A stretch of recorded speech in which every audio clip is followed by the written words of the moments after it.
As Malcolm Forbes rightly said, education's purpose is to replace an empty mind with an open one. So, my dear friends, today let us open our mind for the topic runway design from the subject airport engineering. I myself, Tushar Patel, assistant professor from the Department of Civil Engineering from the college Mahatma Gandhi Institute of Technical Education and Research Center, would like you to welcome all. Today's topic have the following contents: the runway orientation, then we'll study about the crosswind component and the windrose diagram. Next, the basic runway length and the factors affecting it. The corrections to basic runway length, some numericals on based on the corrections, and the last two topics will be the runway geometric design and the runway patterns. Starting with the runway orientation. Now the runway is usually oriented in the direction of the prevailing winds. The headwind, that is the direction of the wind opposite to the direction of the landing and the takeoff, provides a greater lift on the wings of the aircraft when it is taking off. As such, the aircraft rises above the ground much earlier and in a shorter length of the runway. During landing of an aircraft, the headwind provides a braking effect and the aircraft comes to a stop in a smaller length of runway. Landing and the takeoff operations, if done along with the wind direction, would require longer runway. Hence, preliminary informations are required. Now, what are these preliminary informations? It is necessary to collect the data before deciding the orientation of the runway. Hence, first, map in the area of the nearby vicinity of the airport showing contours at suitable intervals. Secondly, records of the directions, intensity and duration of the wind in the nearby vicinity. And lastly, the fog characteristics of an area for as long as a period possible. Now, there are some of the factors that are affecting the runway orientation. Those are the wind direction, location of the neighboring airports, obstructions and topography, visibility, built up areas and noise, air traffic control techniques, and type and amount of traffic. Now, let me explain bit by bit everything. What is wind direction? Now, the runway is usually oriented in the direction of the prevailing winds. The headwind, that is the direction of the wind opposite to the direction of landing and takeoff, provides greater lift on the wings of an aircraft when it is taking off. As such, the aircraft rises above the ground much earlier and in a shorter length of a runway. Next, we'll move across to the location of the neighboring airports. Now, the existence of other airports in the area and their operating procedures should be investigated to see if they are compatible with a proposed new facility. Obstructions and topography. Now, they have severe impact on the operating conditions and costs. All the runway should be oriented in such a way that the approach and the departure areas are free of obstacles. Some aspects that are to be reviewed are compliance with the obstacle limitation surfaces, current and future runway length, construction costs, and lastly the protection of sensitive areas like school, hospitals, etc. Next, we'll study about the factor known as visibility. Now, as we all know, visibility, clouds, and other environmental factors should also be considered in the study. Attention should be paid whether the airport is to be used in all meteorological conditions and whether it is intended for the use by day and night or only by the day. Next comes up the built up areas and the noise. Now the runway should be oriented so that the aircrafts are not directed over a populated area. Now residential areas within 5 kilometers and particularly under the approach is undesirable because of noise and accidents. Account should be taken of the effect of a particular runway alignment on wildlife and other general ecology of the area. Most noise exposure lies within the land area immediately before and adjacent to the aircraft approach and departure paths. Next factor is the air traffic control technique. Now these, whether instrumental or precision approach, should be considered to ensure that obstacles will not restrict the operation of the aircrafts. Possibilities of installing suitable non-visual and visual aids for the approach of the land should be considered. And lastly, we have to consider the factor of the type and amount of traffic. In short, it can be said as the capacity. Now, the orientation and the location of the runways at an airport has a major impact on the airport capacity. A sufficient number of runways should be provided to meet air traffic. That is, the number of aircrafts, mixtures of aircraft types, and the mixtures of arrival and departures to be accommodated in 1 hour during the busiest period. The number and the orientation of the runways at an airport should be such that the usability factor of an airport is not less than 95%. So we here see the factors that are affecting the runway orientation, and all of them are very important. Next is the crosswind component. Now closely look at this diagram. If the direction in which an aircraft takes off or lands is opposite to in which the wind blows, the headwind provides a greater lift on the wings to the aircraft when it is taken off. It saves 10% of the length of the runway needed if the landing and the takeoff were to be made in the directional wind. Now the runways should therefore be oriented in such a way that their direction coincides with that of the prevailing wind. This is not possible, or this may be possible for major part of the year, but certainly not always.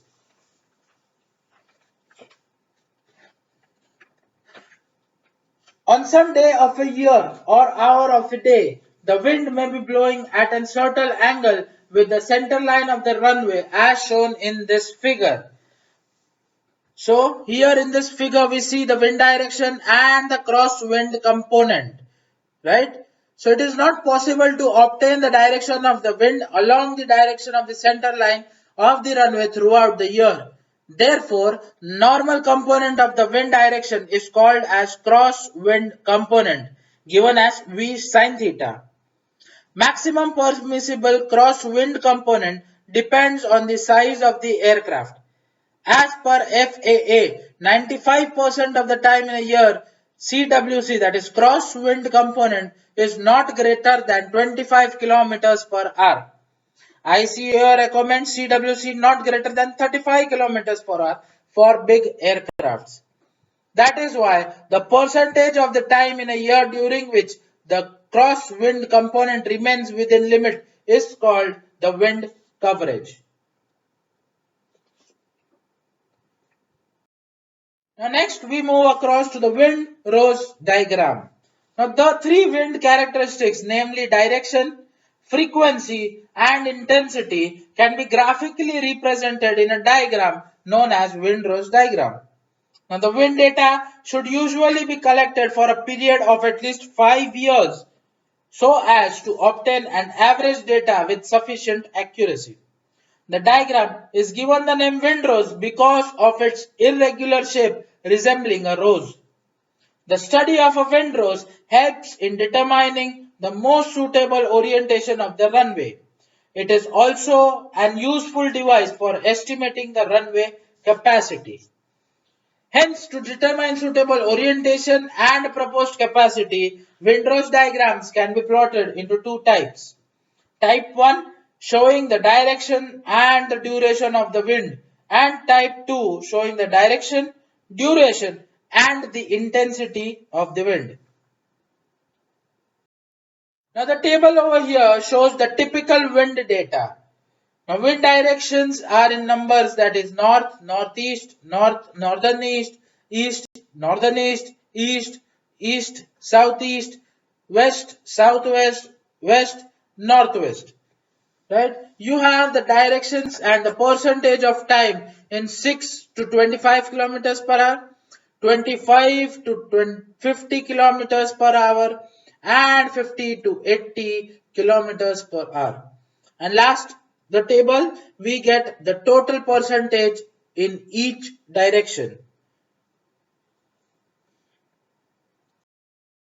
So this is the first type of windrows where it shows the direction and the duration of the wind. Now this type of windrows has the radial lines indicate that the wind direction and each circle represent the duration of the wind. It is observed that the total percentage of a time in a year during which the wind blows from north direction is 6.1 percentage. Similarly, other values are also plotted along the respective directions.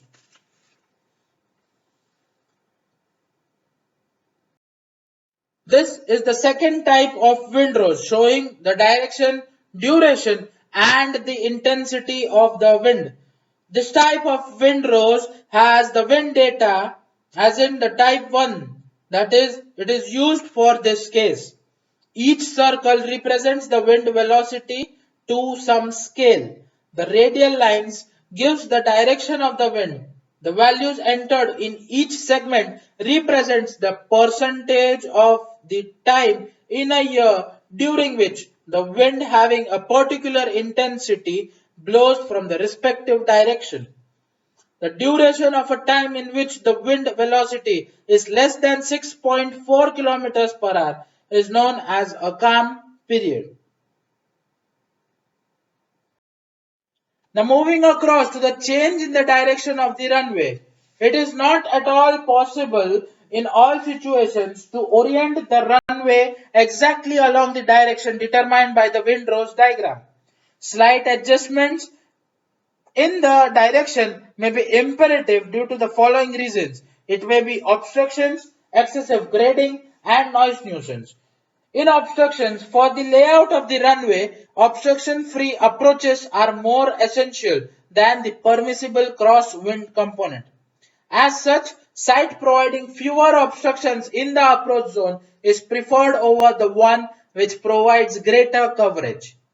For the excessive grading, the runway orientation may need alternations due to the excessive grading and the earthwork.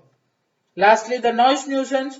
The runway orientation should be such that it does not create excessive noise nuisance to the surrounding developed residential areas and public places of importance.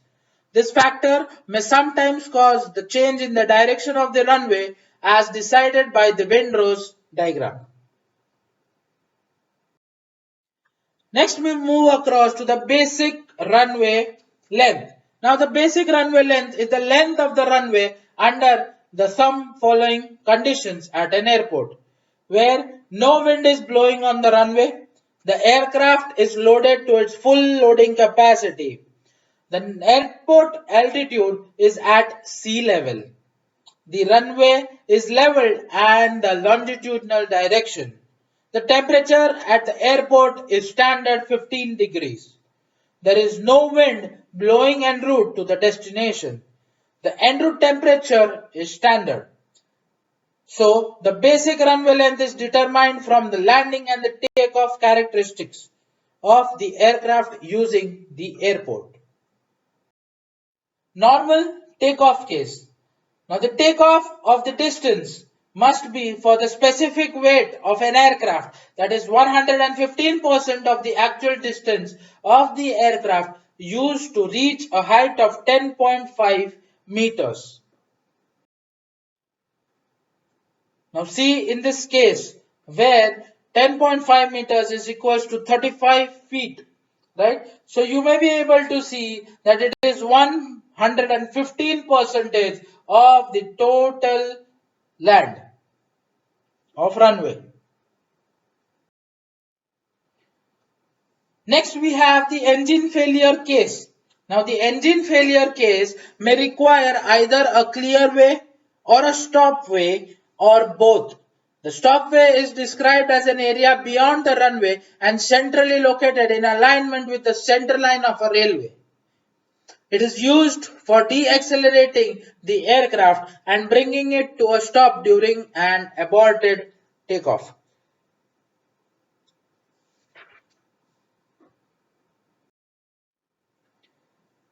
Now there are some corrections to the basic runway length. Now the basic runway length is for the mean sea level having standard atmospheric conditions.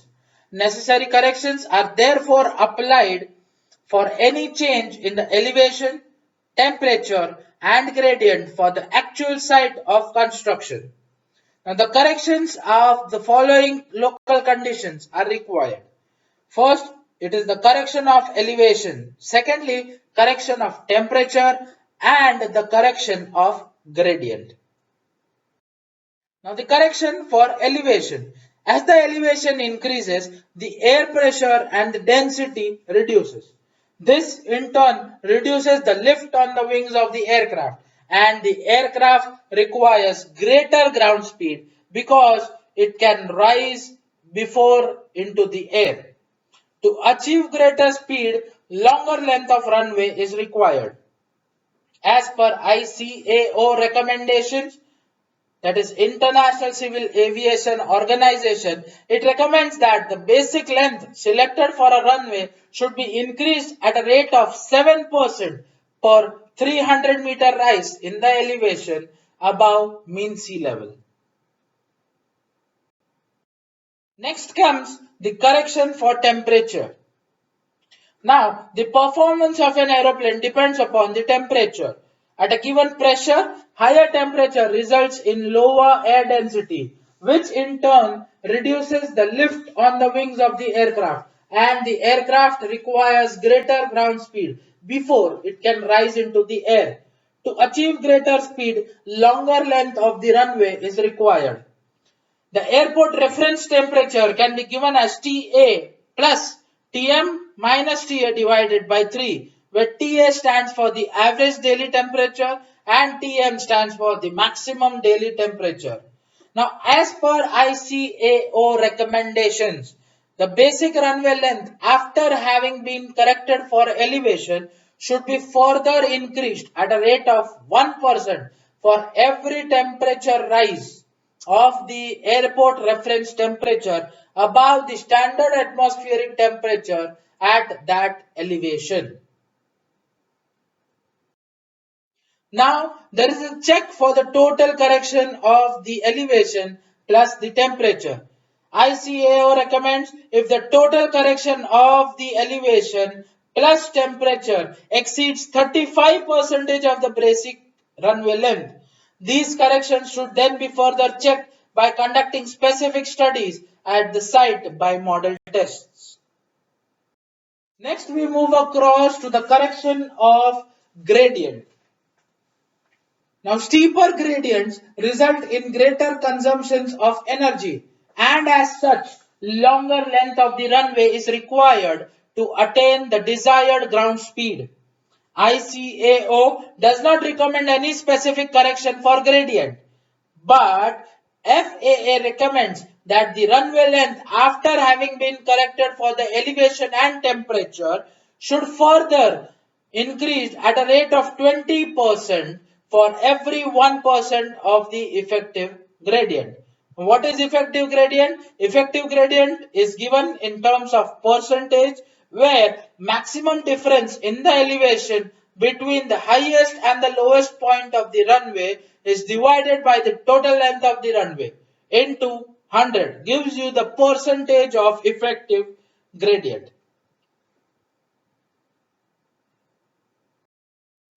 Now let us solve some of the examples. Example number 1. The data below refers to the daily temperature for the hottest month of the year 2018 for the Rajkot Hirasar airport site.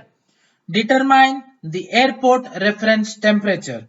So the given table is having the dates from 1 to 15 and the dates from 16 to 30. So it is a total for a month, right? Having a temperature of maximum and the average temperature. So my dear friends, for the correction of temperature, right, ICAO recommends that the basic runway length after having been corrected for an elevation should further be increased at a rate of 1%. But here we have to determine only the airport reference temperature.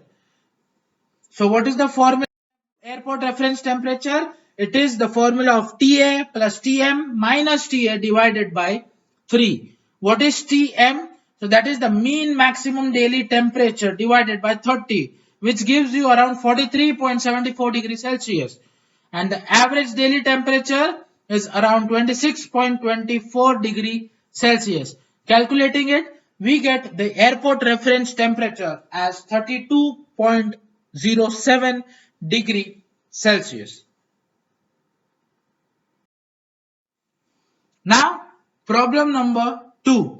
The monthly mean temperature of the airport of the atmosphere at Rajkot Hirasar site, where an airport has to be developed, are given below.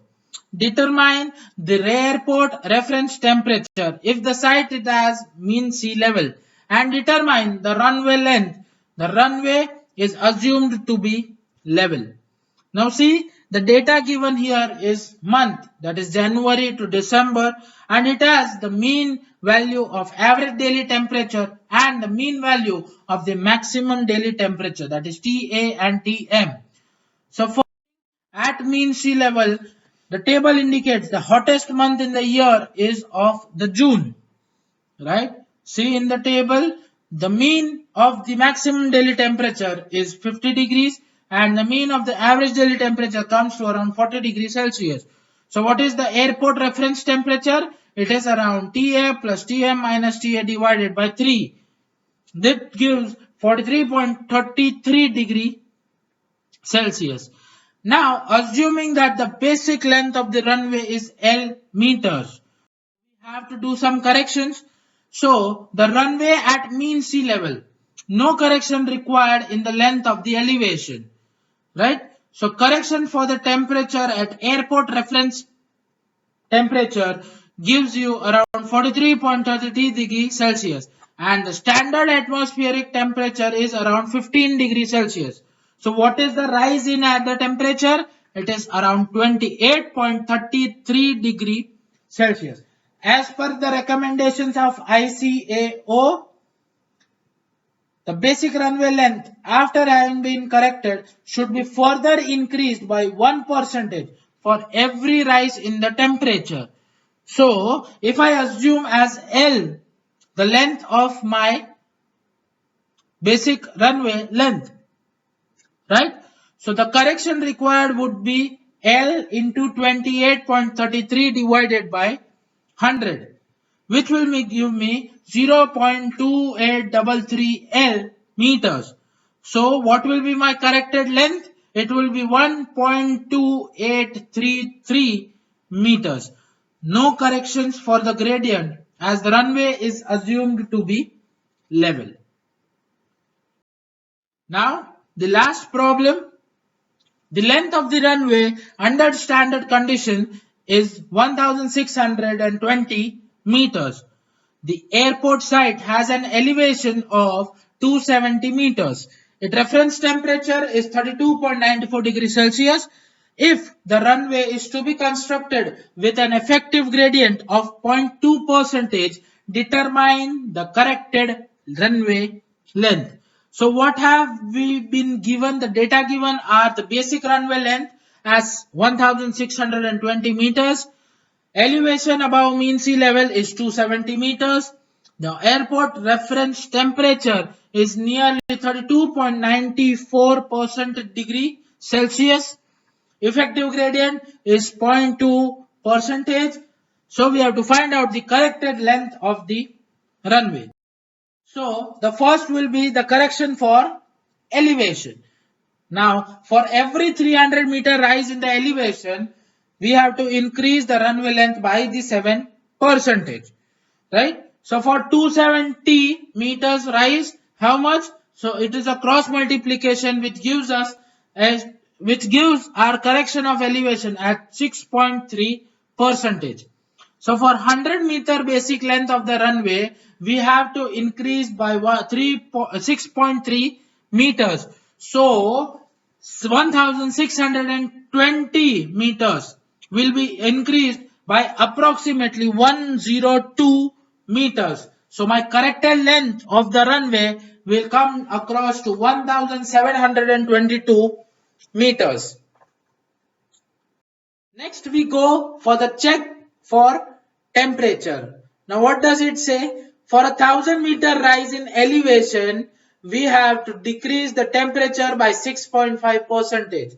So for 270-meter rise in elevation, the temperature decreases by 1.75 degrees Celsius. My dear students, please calculate effectively in your calculator.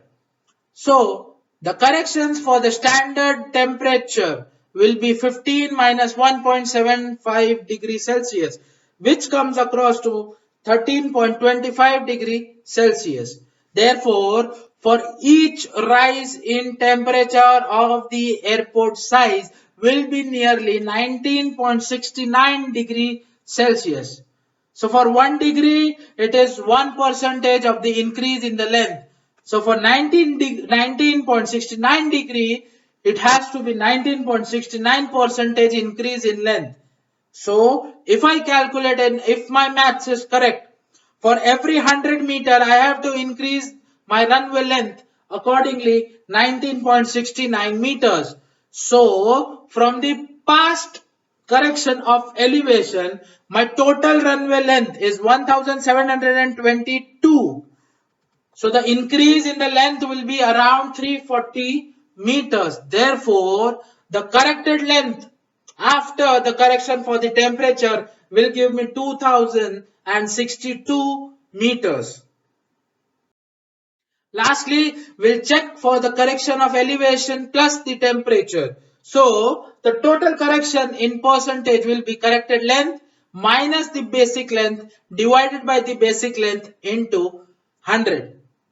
So that comes across to 27.28%. So as per ICAO, the basic runway length should not be greater than 35%.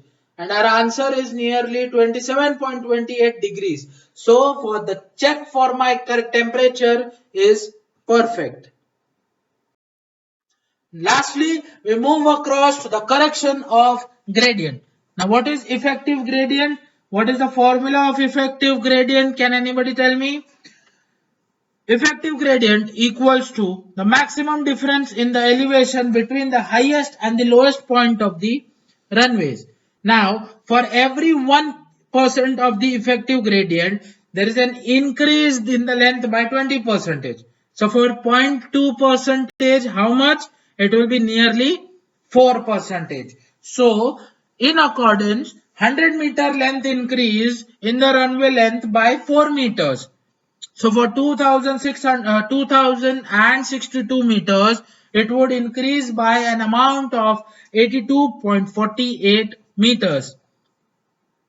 So the corrected length will be 2062 plus 82.48 meters, which gives my answer around 2144.48 meters. So this is my total runway length after the corrections.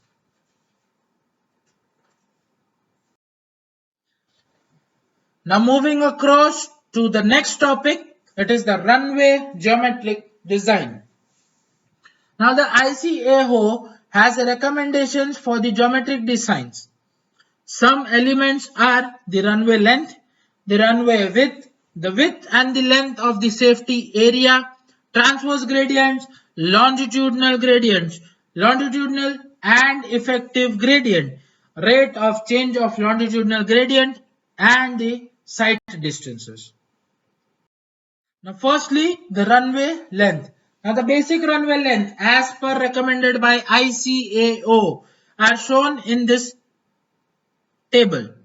To obtain the actual length of the runway, corrections for elevation, temperature and gradients are applied to the basic runway length as per the explained in this figure.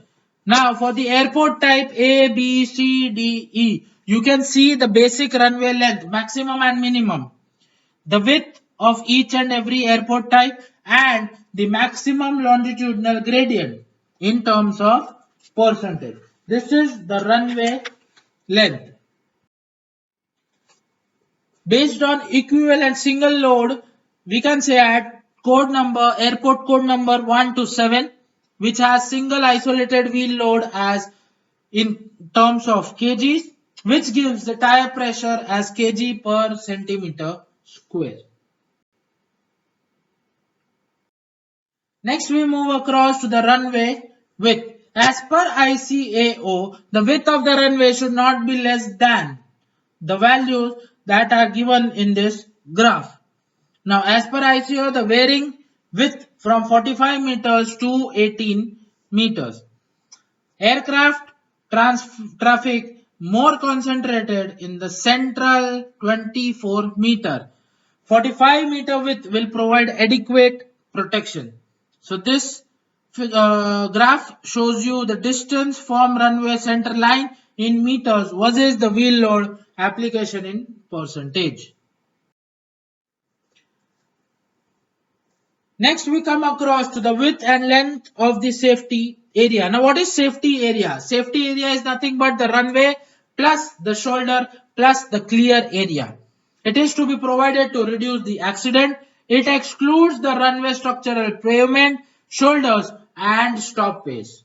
See in the graph, width of the safety area, instrumental runway A, B, C type having a width of 150 meters and DE types having a width of 78 meters. For non-instrumental runway, minimum it should be 300 meters. And the length of the safety area should go up to 600 meters beyond the runway at both the ends.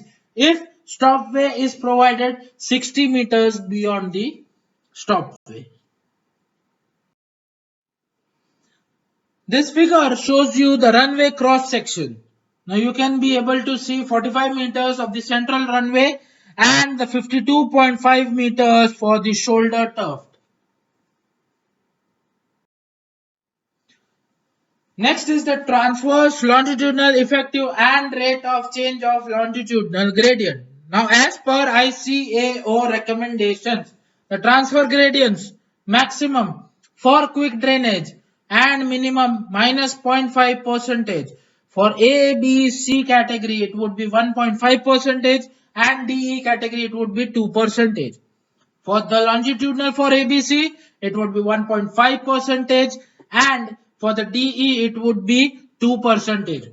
Next, we come across to the effective gradient maximum. Now, what is gradient correction? 1 percentage change in the longitudinal gradient, 20% increase in the length.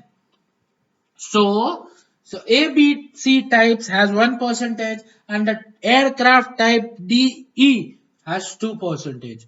Lastly, the rate of change of longitudinal gradient, that is 30-meter vertical curve. So for those, A and B types has 0.1 percentage, C type of aircraft has 0.2 percentage and DE type has 0.4 percentage. Now vertical curves are generally not necessary if the change in the slope is not more than 0.4 percentage. Last is the sight distance. Now what is sight distance? If you all say what is sight distance, the longitudinal gradient recommended for the runway are quite gentle. As such, there is hardly any sight restrictions due to the longitudinal profile of the runway. However, where two runways or a runway and a taxiway intersect each other, there are chances of collision of the aircrafts if sufficient sight distances are not available. So as per ICAO recommendations for the type of A, B, C, the runways, any 2 points 3 meters above the surface of the runway should be mutually visible from a distance equal to half of the runway length. And for the type D and E, there should be unobstructed line of the sight from any point 3 meter away runway and to all the points 2.1 meter above the runway within a distance of at least one half of the length of the runway. Today's last topic will be runway patterns or runway configurations. Now, the capacity of an airport depends upon its runway patterns or configurations. The runway pattern depends upon the volume of the air traffic to be handled, direction, duration, and intensity of wind available for suitable approaches. The basic runway patterns are single, parallel, intersecting, and non-intersecting runways. Now, what is single runway? This is the simplest pattern of the runway. It is usually adopted when the wind blows in one direction for the most of the time in a year and the air traffic requirement does not exceed the capacity of such pattern. Parallel runways. The capacity of parallel runways depend upon lateral spacing between the two runways. As you can see in this figure, the spacing between the two runways, weather conditions, and navigational aids available at the airports. Intersecting runways. Now look at the figures. Those are the intersecting runways. When two runways cross each other, this type of runway pattern is formed and it is adopted when the wind in the particular direction does not provide the required wind coverage of about 95%.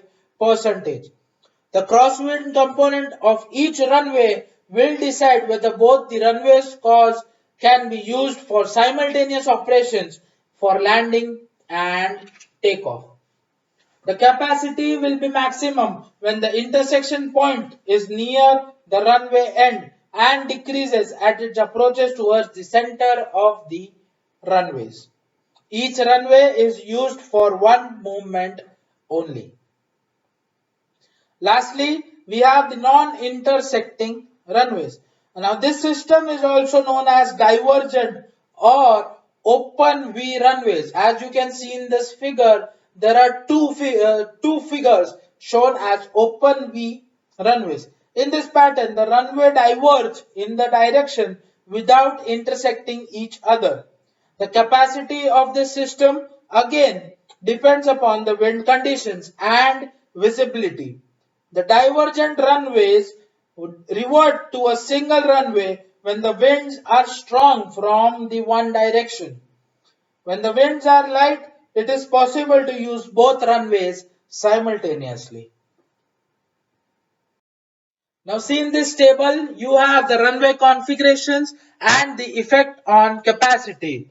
See, the single runway having a capacity lower, which has the visual flight rules as 45 to 60 operations per hour, and ILS, that is instrumental landing system, 20 to 40 operations per hour. Parallel having a capacity for a higher C by C distance 1500 meter.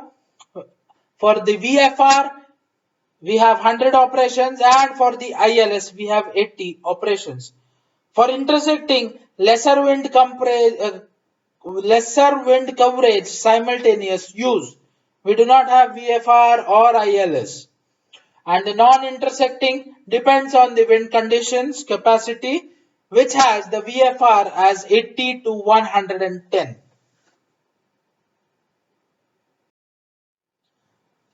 So I hope that the today's topic of the runway design was very useful. Now we have studied more than 7 types and more than 7 theories in a particular chapter. So thank you all for listening.